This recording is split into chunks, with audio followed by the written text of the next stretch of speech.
Saat kerja di Saudi, saya sering melihat pekerja kasar dari Pakistan menyempatkan sholat berjamaah di masjid di sela-sela pekerjaan kasar mereka, seperti menggali jalanan, mereka bersihkan tanah dan debunya lalu sholat. Meskipun ada bau yang kurang sedap, karena bersebelahan dengan mereka. Kalau di sini tukang-tukang bangunan kalau diajak sholat selalu bilang pakaiannya mereka kotor atau merasa bau keringat, sehingga kadang tidak sholat sama sekali. Mohon nasihat yang tepat Ustadz, karena saya banyak berhubungan dengan tukang bangunan atau konstruksi. Tentu ini tidak ada hubungannya ya antara orang sholat dengan bajunya kotor. Sama dengan orang lagi jihad, penuh darah bajunya, sholat aja. Enggak, itu bukan najis. Kita tidak boleh pakai pakaian atau sejadah tempat sholat kalau jelas-jelas ada najisnya. Kalau jelas-jelas ada najisnya, saya kira tanpa pertanyaan. Jazakallah khair. Kalau jelas-jelas ada najisnya itu baru tidak boleh. Tapi kalau cuma kotor, keringat, nggak masalah, jangan kehilangan waktu, gitu kan? Makanya dianjurkan kalau bisa pada saat berwudu, apalagi alhamdulillah masjid kita kayak sekarang ini sangat luar biasa ya. Kalau saya nggak malu ikhwas sekalian, saya selalu bawa kemana-mana tas saya atau ada kresek, saya bawa baju ganti.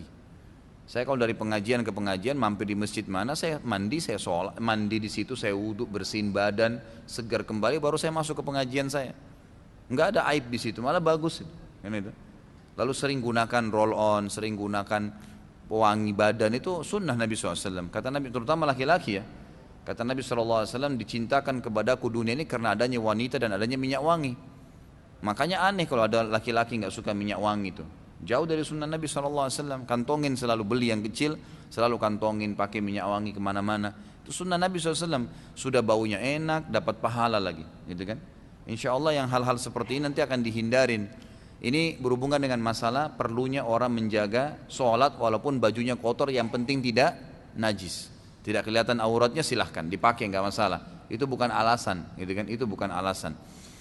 Kemudian kalau masalah tukang, memang ini semoga Allah berikan hidayah ya. Kita nggak usah bicara tukang. Ya, ini yang bertanya saudaraku, siapa saja di Indonesia ini mau pegawai kantor yang rapi pun AC semua, tetap kalau dia tidak mau sholat dia tidak sholat, gitu kan? Kalau di Saudi memang itu sudah umumnya orang faham, sehingga memang bisa dikatakan jarang, persentasenya kecil sekali orang yang tidak sholat berjamaah itu. Di sana kecil sekali. Memang betul-betul orang yang lemah imannya itu pun dia masih sholat sendirian, dia masih sholat. Dia bukan berarti tinggalin sama sekali, gitu kan? Yang tinggalin sholat itu bisa dihitung jari sebenarnya. Sampai seperti ada cuplikan itu, saya baru dikirimkan sama teman-teman di Saudi, saya terharu betul dia cuplikan itu saudaraku.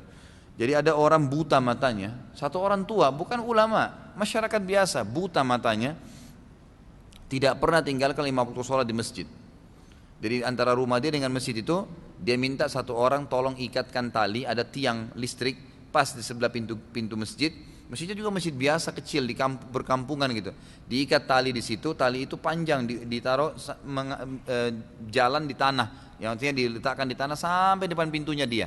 Jadi kalau orang buta ini mau ke masjid, dia keluar dari pintunya, dia pegang tali itu terus ditarik sama dia, jadi kencang talinya, lalu dipegang sama dia, menuntun dia sampai ke masjid. Buta, nggak ada yang tuntun, sendirian tinggal di rumahnya, tapi tidak tinggalin 5 waktu sholat di masjid. Ada cuplikan yang lain luar biasa ikhwah. Orang lumpuh, dia bahkan kalau mau jalan ke masjid itu, kalau dia mau jalan dia bolak-balikan badannya, tangannya nggak ada, kakinya nggak ada, tapi luar biasa nggak tinggalin sholat berjamaah di masjid. Ada cuplikan-cuplikannya tuh di Saudi, unik-unik gitu, luar biasa gitu. Mereka betul-betul memang mungkin sudah penanaman iman ya dari orang tuanya kepada anak-anak ini. Mudah-mudahan Allah berikan hidayah orang-orang kita gitu.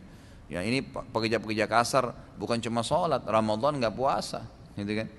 Padahal di Saudi itu orang puasa semua walaupun bekerja keras, gitu kan? Mereka tetap puasa, buka puasa rame-rame gitu, tidak mengganggu.